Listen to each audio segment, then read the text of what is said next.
과거 노태우 전두환 전 대통령 동시 구속 때도 분리수감을 했었고요. 이번에도 박근혜 전 대통령이 서울구치소에 있기 때문에 이명박 전 대통령은 동부구치소로 지금 향하게 됩니다. 앞서도 전해드린 것처럼 동부구치소는 수감자 수가 좀 적고 독거실에 침대나 TV, 세면대 시설이 상당히 좀 신식으로 그렇게 이제 갖춰져 있다고 알려져 있고요. 최순실 씨, 김기춘 전 비서실장도 수감이 돼 있는데 뭐 마주칠 일은 많이 없겠죠. 그렇죠. 그러니까 일반적으로 피의자들 어디서 마주치냐면은 변호인 접견할 때 그래요. 그러니까 변호인 접견할 때 보면 변호인 접견하는 공간은 따로 있거든요. 그러니까 우리 영화에서 보시면은 일반 접견할 때 보면 이렇게 구멍 뚫린 데서 벽 같은 거 놓고도 얘기를 하지 않습니까? 뒤에 교도관이 있고요. 근데 일반 변호인 접견은 통유리, 그러니까 플라스틱 통 안에 어떤 칸막이가 돼 있어서 뭐 하는지 볼 수는 있지만 들을 수는 없어요, 교도관들이. 그러니까 여러 방이 있고 한쪽에 이제 대기하는 공간들이 있죠. 그래서 이제 방이 하나 빌 때마다 변호사 들어가고 그다음에 피의자 들어가서 이렇게 접견하고 하거든요. 그런데 이명박 전 대통령은 박근혜 전 대통령 마찬가지지만 이명박 전 대통령도 만약에 그 일반 사람들과 같이 섞여서 변호인 접견을 하게 되면 그러면 마주치죠. 그런데 전직 대통령이기 때문에 예전에 노태우 전 대통령도 그랬습니다. 박근혜 전 대통령 지금 그렇게 하고 있고요. 그리고 이명박 전 대통령도 아마 변호인 접견을 기존에 있는 변호인 접견실이 아니라 별도로 아마 방을 만들어 줄 거예요. 거기서 이제 얘기할 수 있게 일반 피의자들과 부딪히지 않게 하는 거죠. 그런데 이런 특혜는 오직 전직 대통령만 누리는 겁니다. 서울구치소 제가 그때 갔을 때 제가 그때 봤던 사람들 중에 모 재벌 회장도 있었고요. 그다음에 아마 그 당시에 원세훈 전 원장하고 이상득 국회부의장도 수감이 돼서 제가 이제 본 기억이 나는데 그런 정치권 거물 아닙니까? 이른바 재벌 회장이에요. 범털이 모이는 곳이다. 범털이잖아요. 그런데도 그냥 다른 일반 수용자들과 똑같이 변호인 접견하고 했거든요. 그럼 대기 장소에서 일반 피의자들과 마주치는 거죠. 그런데 이명박 전 대통령, 그다음 박근혜 전 대통령은 전직 대통령이기 때문에 그런 점에 대해서는 조금 예우를 해주는 거죠. 그건 아마 예우라고 보셔도 되고 경호의 차원이라는 측면도 있을 거예요.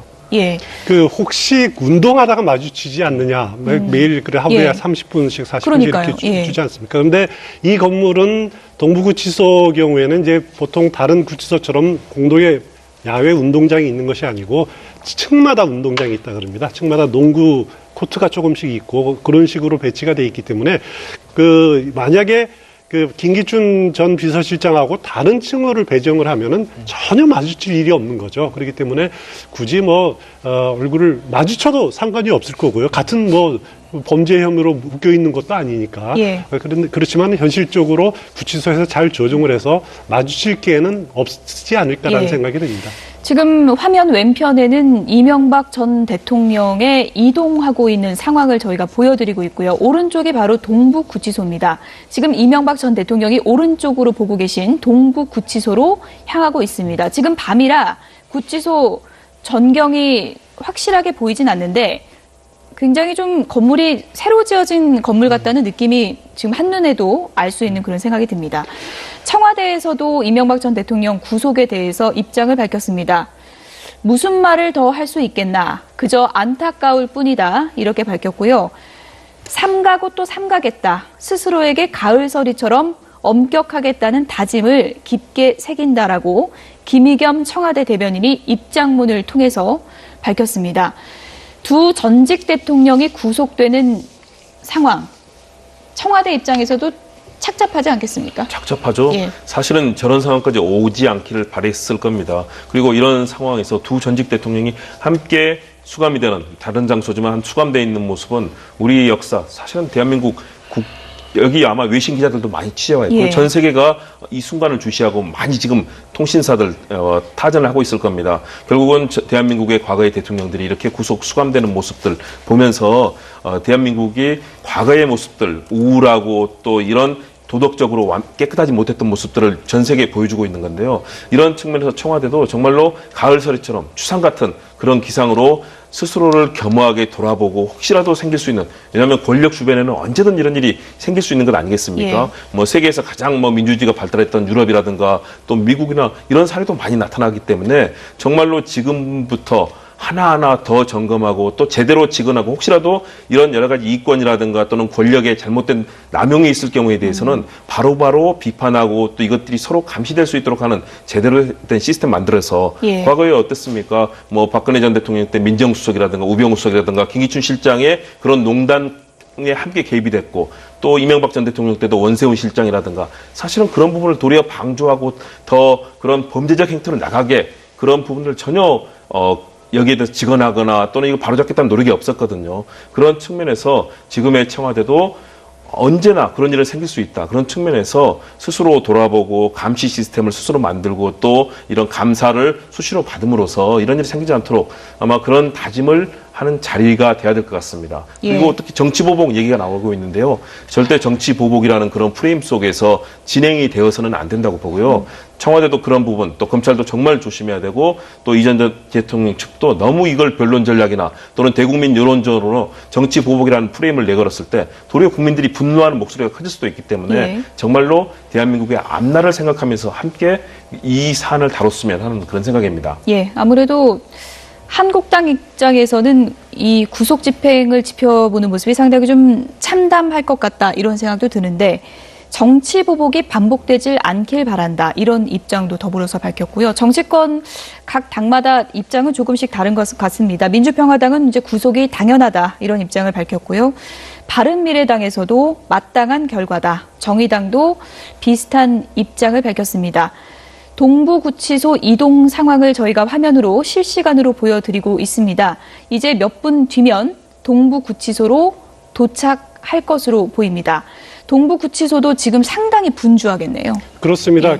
지금 이제 동부간선도로 거의 끝부분에 다 가는 것 같은데 여기서 이제 자고가시 지나면은 곧바로 순회교 교차로로 빠지고 그러면 곧바로 이제 동부구치소입니다. 한 몇 분 뒤면은 아마 구치소로 이제 옮겨갈 텐데 가장 그동안 이렇게 수감돼 있던 사람들한테 물어서 가장 힘들 때 중에 하나가 언제냐면은 구치소에 들어갔을 때 철문이 닫히는 그 순간 내가 세상과 단절됐구나라는 그런 느낌을 받았을 때가 가장 힘들 때 중에 하나랍니다. 그리고 방에 이렇게 수감됐을 때 또 그때 힘들고 그렇다 그러는데 이명박 전 대통령도 잠시 뒤면은 지금 이제 동부간선도로 빠져나왔기 때문에 아마 몇 분 뒤, 2, 3분 뒤면은 도착할 것 같습니다. 동부구치소의 보안 정문을 통과하면은 바로 엑스레이 투시기를 지나면은 곧바로 새 철문이 닫힙니다.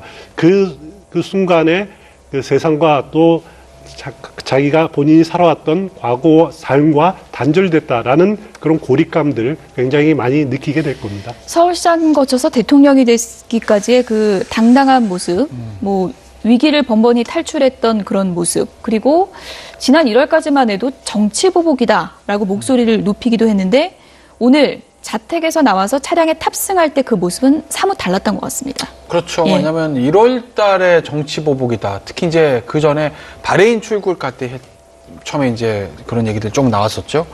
그때랑은 상황이 너무나 많이 달라진 거예요. 그러니까 처음에 이명박 전 대통령 수사가 시작된 게 이제 댓글부터 시작을 했는데 댓글 문제만 해도 이명박 전 대통령 입장에서는 정치보복이라고 할 여지도 굉장히 많았어요. 그리고 아마 댓글 문제만 가지고서는 이명박 전 대통령이 구속까지 가기는 쉽지 않았을 겁니다. 실제로는 관련자들 다 지금 구속 적부심이 풀려난 경우들도 있고요. 그 다음에 이제 나온 게 역시 국정원 특활비 문제였는데 국정원 특활비 가지고 이제 가장 최측근이었던 김백준 정기획관이 구속이 된 거죠. 그리고 나서 이것은 정치보복이다. 노무현 전 대통령 죽음에 대한 보복이다라는 강한 통의 반박이 나오기 시작했는데 아마 국정원 특활비에서만 얘기가 끝났어도 이명박 전 대통령 오늘 구속이 안 됐을 수도 있을 겁니다. 근데 문제는 그 이후에 이제 영폭빌딩 지하 2층에서 다량의 문건이 나오면서 지금 동부구치소에 막 차량이 도착하고 있습니다. 이명박 전 대통령이 부장검사 2명과 같이 탑승을 해서 동부구치소로 지금 막 들어가고 있는 모습이 포착이 됐습니다.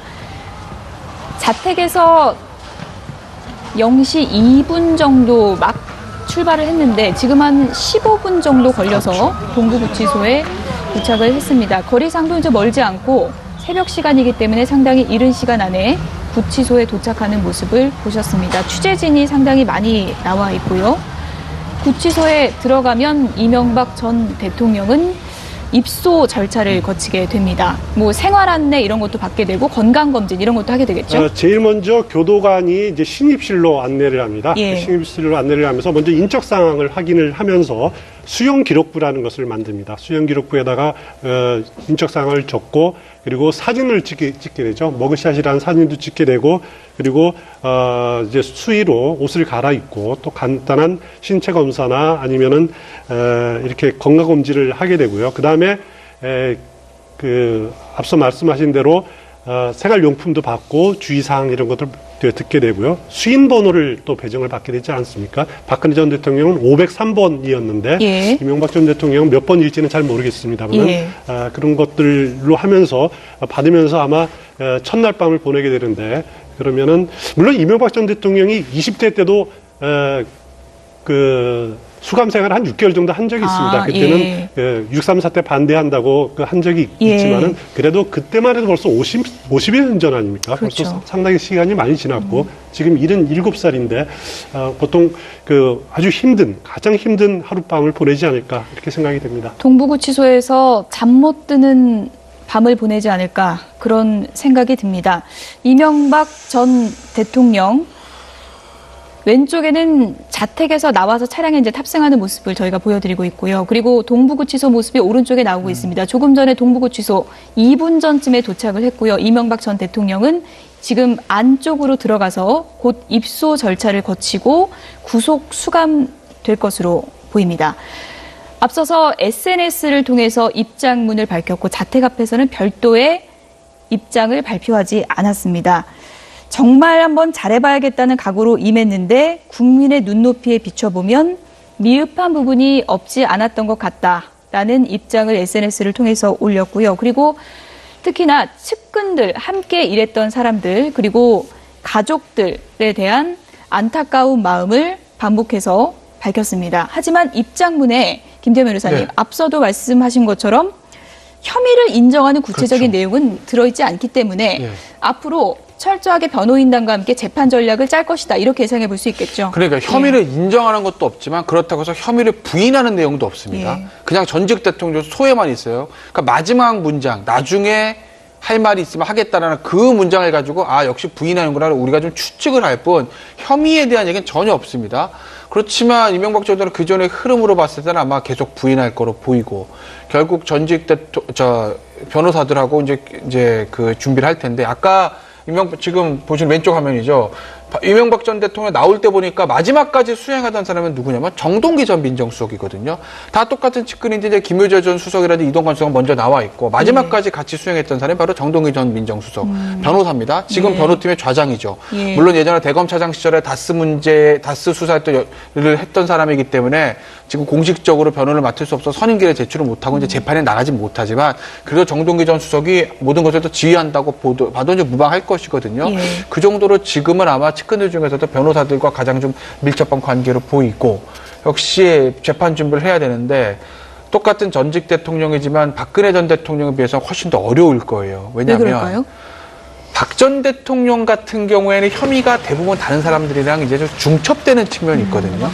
그러니까 속된 말로 최순실 측의 이경재 변호사가 했던 것을 좀 참고해도 되고 뇌물 같은 경우도 이재용 부회장이 태평양을 변호사를 통해서 얼마나 많은 조력을 받았습니까?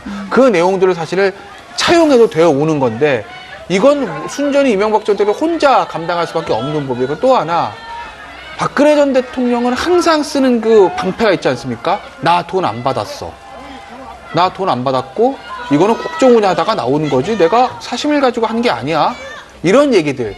그러니까 개인 비례적 성격이 약하기 때문에 그게 재판에서도 어느 정도 방패를 쓸 수 있고 정치적인 투쟁을 한다 하더라도 투쟁의 거리가 되는데 이명박 전 대통령 이게 완전한 개인 비리입니다. 완전한 개인 비리고 독직 사건이고 돈이 어쨌든 그러니까 혐의가 인정된다는 가정하에서 말씀드리는 거예요. 돈을 본인이 받은 것이기 때문에 박근혜 전 대통령과는 완전히 다르죠. 유죄가 인정돼도 형량도 더 넣을 가능성이 많고 또 거기다가 박근혜 전 대통령과 다르게 이명박 전 대통령은 이 핵심 지지층이 없지 않습니까? 정치 투쟁을 하기도 쉽지 않다는 거예요. 그러니까 아마 정도 박근혜 전 대통령에 비해서는 좀 더 어려운 길을 갈 가능성이 높죠. 제가 박근혜 전 대통령이 이제 구속될 때도 방송을 했었는데 그때 풍경과 자택 앞이 상당히 다르다는 점에서 좀 어떻게 볼까요? 말씀하신 것처럼 핵심 지지층이 보이지 않는다. 이 점이 상당히 풍경에서 다른 점인 것 같습니다. 맞습니다. 저도 그때 여기서 생중계하면서 같이 해설했던 기억이 나는데요. 참 그 당시는 많은 지지자들이 거의 밤새 지키고 며칠 전부터 했습니까? 매일 와서 지키고 또 지지하는 그런 목소리를 냈지 않습니까? 그리고 또 많은 측근들이 있었고 많은 현역 의원들이 함께 와서 박 전 대통령과의 전략도 논의하고 여러 가지를 함께 해줬습니다. 그런데 오늘은 사실은 함께 했던 일부 과거 청와대에 있었던 측근들을 일부 제외하고는 사실 지지자들이 이 소리를 외쳐주고 격려하거나 이런 목소리를 놓고 도리어 구속하라고 하는 일부 뭐 정당의 이 1인 시위라든가 또는 이런 반대 이 전 대통령을 비난하는 그런 시위가 벌어졌거든요. 결국은 그동안의 세월이 흘렀기 때문에 과거의 권력이라는 측면도 그렇지만 이 전 대통령이 결국은 측근들에 대해서 끊임없이 살피고 함께 나누면서 했던 그런 부분에 있어서는 많이 소홀했던 것 아닌가. 뭐 과거에 뭐 대두되는 사례로 전두환 전 대통령을 얘기하는데 범죄를 지었지만 측근들과 함께 계속해서 나누고 그런 모습들과 다르게 그런 측면에서 좀 인간적인 측면에서도 많은 얘기들이 있지 않습니까? 그러나 그것은 이제 격태 얘기라고 보고요. 최소한도 정치적으로 보수를 대표하는 도덕성, 따뜻함, 사회에 대한 관용의 정신, 사실은 한국의 보수가 추구해야 될 여러 가지 가치들에서 개인 비리와 뇌물, 횡령, 더군다나 끊임없이 이어졌던 다스 관련 거짓말, 이제 나중에 이것이 법원에서 완전히 받아들여진다면 정말로 치명적인 도덕성의 타격이 될 거다. 그런 측면에서 이 전 대통령을 응원하고 지지하는 목소리는 사실상 찾아보기 어려웠다라는 측면에서 지금의 정말 싸늘한 민심을 얘기하는 것 같습니다. 과거 노태우 전두환 전 대통령 동시 구속 때도 분리수감을 했었고요. 이번에도 박근혜 전 대통령이 서울구치소에 있기 때문에 이명박 전 대통령은 동부구치소로 지금 향하게 됩니다. 앞서도 전해드린 것처럼 동부구치소는 수감자 수가 좀 적고 독거실에 침대나 TV, 세면대 시설이 상당히 좀 신식으로 그렇게 이제 갖춰져 있다고 알려져 있고요. 최순실 씨, 김기춘 전 비서실장도 수감이 돼 있는데 뭐 마주칠 일은 많이 없겠죠. 그렇죠. 그러니까 일반적으로 피의자들 어디서 마주치냐면은 변호인 접견할 때 그래요. 그러니까 변호인 접견할 때 보면 변호인 접견하는 공간은 따로 있거든요. 그러니까 우리 영화에서 보시면은 일반 접견할 때 보면 이렇게 구멍 뚫린 데서 벽 같은 거 놓고도 얘기를 하지 않습니까? 뒤에 교도관이 있고요. 근데 일반 변호인 접견은 통유리, 그러니까 플라스틱 통 안에 어떤 그 칸막이가 돼 있어서 뭐 하는지 볼 수는 있지만 들을 수는 없어요, 교도관들이. 그러니까 여러 방이 있고 한쪽에 이제 대기하는 공간들이 있죠. 그래서 이제 방이 하나 빌 때마다 변호사 들어가고 그다음에 피의자 들어가서 이렇게 접견하고 하거든요. 그런데 이명박 전 대통령은 박근혜 전 대통령 마찬가지지만 이명박 전 대통령도 만약에 그 일반 사람들과 같이 섞여서 변호인 접견을 하게 되면 그러면 읽혔습니다. 두 전직 대통령이 구속되는 상황. 청와대 입장에서도 착잡하지 않겠습니까? 착잡하죠. 사실은 저런 상황까지 오지 않기를 바랬을 겁니다. 그리고 이런 상황에서 두 전직 대통령이 함께 수감이 되는 다른 장소지만 수감되어 있는 모습은 우리 역사, 사실은 대한민국 여기 아마 외신 기자들도 많이 취재와 있고 전 세계가 이 순간을 주시하고 많이 지금 통신사들 타전을 하고 있을 겁니다. 결국은 대한민국의 과거의 대통령들이 이렇게 구속 수감되는 모습들 보면서 대한민국이 과거의 모습들 우울하고 또 이런 도덕적으로 깨끗하지 못했던 모습들을 전 세계에 보여주고 있는 건데요. 이런 측면에서 청와대도 정말로 가을서리처럼 추상 같은 그런 기상으로 스스로를 겸허하게 돌아보고 혹시라도 생길 수 있는, 왜냐하면 권력 주변에는 언제든 이런 일이 생길 수 있는 것 아니겠습니까? 뭐 세계에서 가장 민주주의가 발달했던 유럽이라든가 또 미국이나 이런 사례도 많이 나타나기 때문에 정말로 지금부터 하나하나 더 점검하고 또 제대로 직언하고 혹시라도 이런 여러 가지 이권이라든가 또는 권력의 잘못된 남용이 있을 경우에 대해서는 바로바로 비판하고 또 이것들이 서로 감시될 수 있도록 하는 제대로 된 시스템 만들어서 과거에 코트가 조금씩 있고 그런 식으로 배치가 돼 있기 때문에 만약에 김기춘 전 비서실장하고 다른 층호를 배정을 하면은 전혀 마주칠 일이 없는 거죠. 그렇기 때문에 굳이 얼굴을 마주쳐도 상관이 없을 거고요. 같은 범죄 혐의로 묶여 있는 것도 아니니까. 그렇지만 현실적으로 구치소에서 잘 조정을 해서 마주칠 기회는 없지 않을까라는 생각이 듭니다.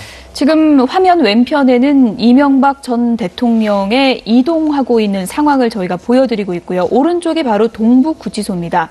지금 이명박 전 대통령이 오른쪽으로 보고 계신 동부구치소로 향하고 있습니다. 지금 밤이라 구치소 전경이 확실하게 보이진 않는데 굉장히 좀 건물이 새로 지어진 건물 같다는 느낌이 지금 한눈에도 알 수 있는 그런 생각이 듭니다. 청와대에서도 이명박 전 대통령 구속에 대해서 입장을 밝혔습니다. 무슨 말을 더 할 수 있겠나. 그저 안타까울 뿐이다. 이렇게 밝혔고요. 삼가고 또 삼가겠다. 스스로에게 가을서리처럼 엄격하겠다는 다짐을 깊게 새긴다라고 김의겸 청와대 대변인이 입장문을 통해서 어땠습니까? 뭐 박근혜 전 대통령 때 민정수석이라든가 우병우 수석이라든가 김기춘 실장의 그런 농단에 함께 개입이 됐고 또 이명박 전 대통령 때도 원세훈 실장이라든가 사실은 그런 부분을 도리어 방조하고 더 그런 범죄적 행태로 나가게 그런 부분들 전혀 여기에 대해서 직언하거나 또는 이거 바로잡겠다는 노력이 없었거든요. 그런 측면에서 지금의 청와대도 언제나 그런 일이 생길 수 있다. 그런 측면에서 스스로 돌아보고 감시 시스템을 스스로 만들고 또 이런 감사를 수시로 받음으로써 이런 일이 생기지 않도록 아마 그런 다짐을 하는 자리가 돼야 될 것 같습니다. 그리고 특히 정치보복 얘기가 나오고 있는데요. 절대 정치보복이라는 그런 프레임 속에서 진행이 되어서는 안 된다고 보고요. 청와대도 그런 부분, 또 검찰도 정말 조심해야 되고 또 이 전 대통령 측도 너무 이걸 변론 전략이나 또는 대국민 여론전으로 정치보복이라는 프레임을 내걸었을 때 도리어 국민들이 분노하는 목소리가 커질 수도 있기 때문에 정말로 대한민국의 앞날을 생각하면서 함께 이 사안을 다뤘으면 하는 그런 생각입니다. 예, 아무래도 한국당 입장에서는 이 구속 집행을 지켜보는 모습이 상당히 좀 참담할 것 같다 이런 생각도 드는데 정치 보복이 반복되질 않길 바란다 이런 마주치죠. 예. 그런데 전직 대통령이기 때문에 예전에 노태우 전 대통령 그랬습니다. 박근혜 전 대통령 지금 그렇게 하고 있고요. 그리고 이명박 전 대통령도 아마 변호인 접견을 기존에 있는 변호인 접견실이 아니라 별도로 아마 방을 만들어 줄 거예요. 거기서 이제 얘기할 수 있게 일반 피의자들과 부딪히지 않게 하는 거죠. 그런데 이런 특혜는 오직 전직 대통령만 누리는 겁니다. 서울구치소 제가 그때 갔을 때 제가 그때 봤던 사람들 중에 모 재벌 회장도 있었고요. 그다음에 아마 그 당시에 원세훈 전 원장하고 이상득 국회부의장도 수감을 돼서 제가 이제 본 기억이 나는데 그런 정치권 거물 아닙니까? 이른바 뭐 범털이 모이는 곳이다 범털이잖아요. 그런데도 그냥 다른 일반 수용자들과 똑같이 변호인 접견하고 했거든요. 그럼 대기 장소에서 일반 피의자들과 마주치는 거죠. 그런데 이명박 전 대통령, 그다음 박근혜 전 대통령은 전직 대통령이기 때문에 그런 점에 대해서는 조금 예우를 해주는 거죠. 그건 아마 예우라고 보셔도 되고 경호의 차원이라는 측면도 있을 거예요. 그 혹시 운동하다가 마주치지 않느냐. 매일 그래 하루에 30분씩 40분 이렇게 주지 않습니까? 그런데 이 건물은 동부구치소 경우에는 이제 보통 다른 구치소처럼 공동의 야외 운동장이 있는 것이 아니고 층마다 운동장이 있다 그럽니다. 층마다